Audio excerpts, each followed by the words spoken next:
Magandang araw po. Magluluto po tayo ngayon ng sopas. Ayan, pwede na po tayo maglagay ng mantika. Kaunti lang.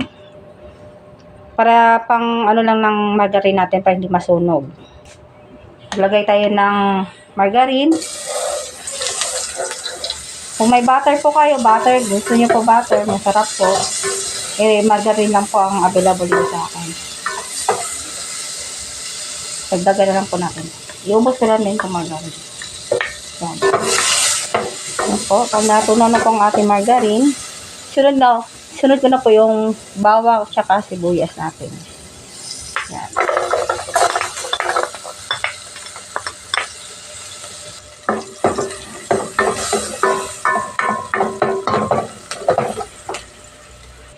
Medyo okay na po ang ating sahog. Yan, okay na po yan. Saka natin dagdag ang ating manok. Kaunti lang po yung manok.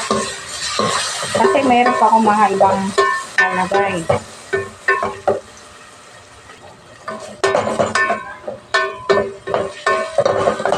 Isahin na po natin mabuti yan. Hanggang maluto ang ating manok.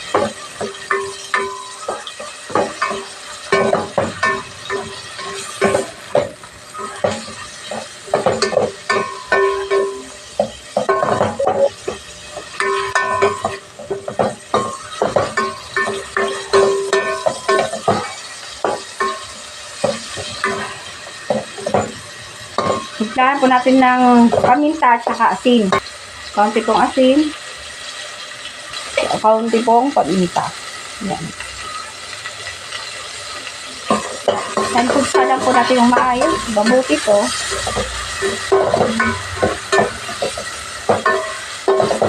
Buti na po.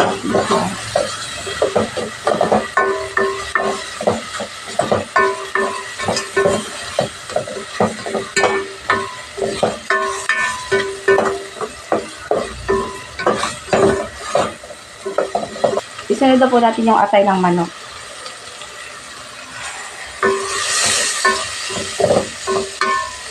Yan. Huwag muna natin siya masyadong ihalo para hindi po madurog.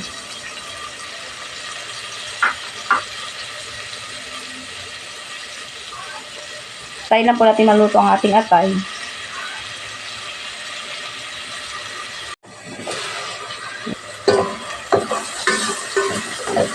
Yan, medyo okay na ang ating atay.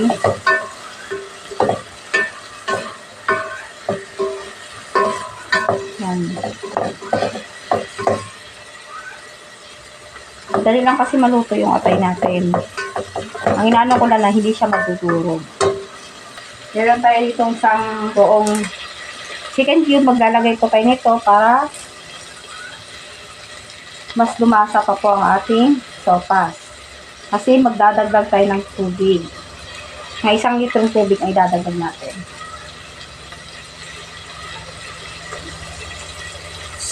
Tubig.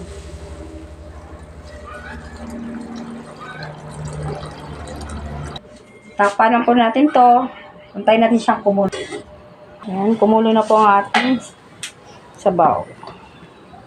Dadagdag na po natin ang ating macaroni elbow para maluto na po.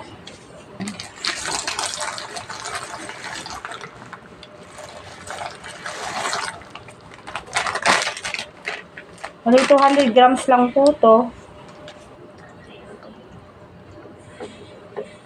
Aalsa pa po yan. Hintayin lang po natin siya maka-half cook po, saka natin dagdag ang ating gulay. Hayaan lang po natin yan siya kumulo at huwag na po nating So, ayan po. Medyo luto ng ating pasta. Ang ating elbow. Dagdag na natin ng ating gulay. Meron po tayo ditong carrots, bagyong beans, at saka sayote. Lagay na po natin lahat yan.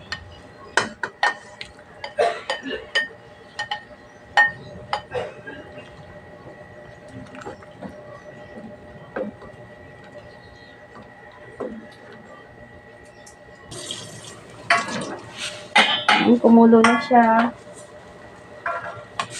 Tikman na lang po natin to para malaman natin kung ano yung dadagdag natin ng lasa.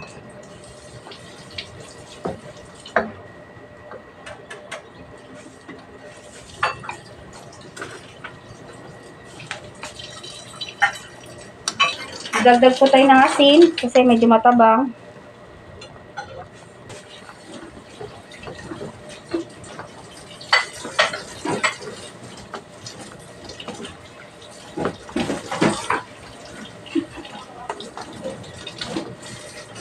Yan po, okay na po siya.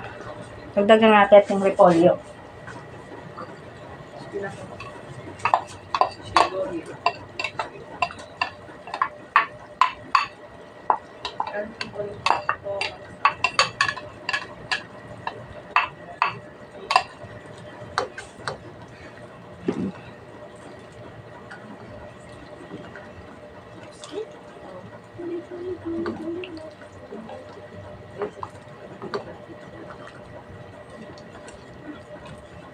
Yan, medyo ang ganda ng kulay ng ating sopas. Kompleto na sa ricados.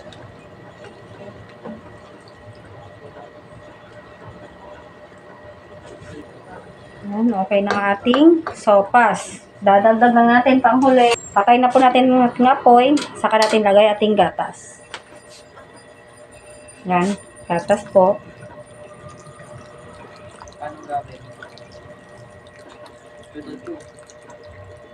Maraming gatas, masarap.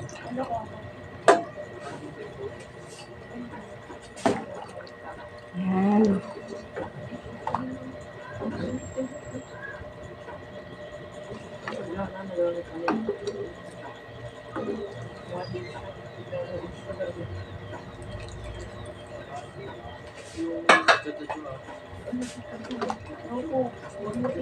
Yan, habang mainit pa po ang ating sopas, masarap na po siyang kainin.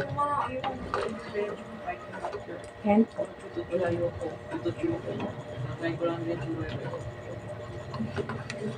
Luto na po ang ating chicken sopas. Maraming salamat po sa panonood.